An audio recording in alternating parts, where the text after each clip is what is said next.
Hello, my rose besties. Do you want to know my secret soil recipe to grow big, beautiful, healthy container roses? You're going to want to save this one because today I'm going to show you step by step the secret recipe that I use for fluffy, nutritious, well-drained soil that is perfect for any container roses. This lesson is really important because did you know that two of the most deadly common things that can happen to roses is root burn from fertilizer.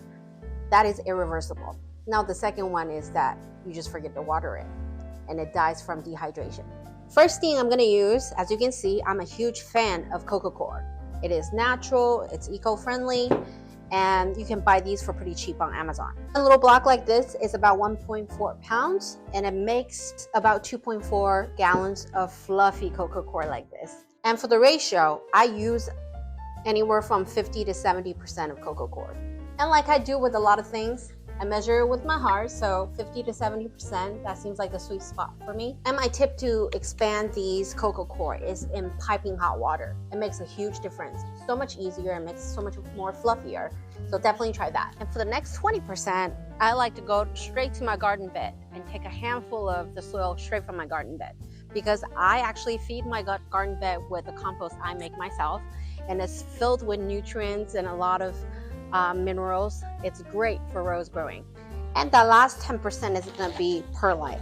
I usually would do a couple of handfuls like this and mix it in. This will provide good drainage for your soil. Because remember, roses, like a lot of plants, love well-drained soil.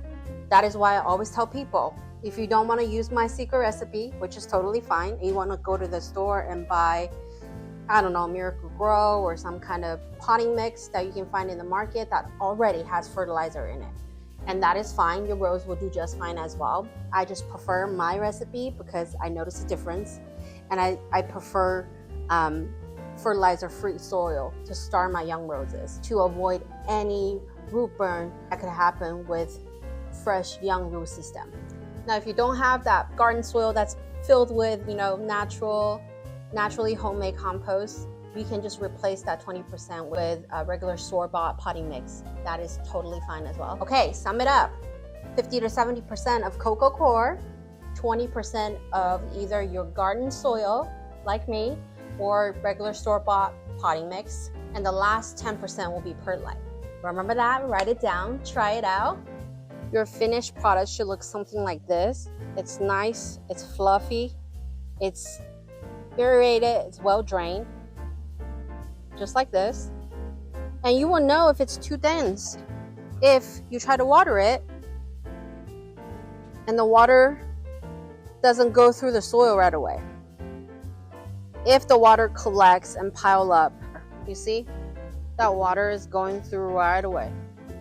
It's not collecting a whole puddle and it's coming down from the bottom. I hope you try the recipe out and let me know if you notice a difference. And like I always do, I will link everything that I use in my bio if you want to check it out, or if you want to find something similar in the market, that's totally up to you as well.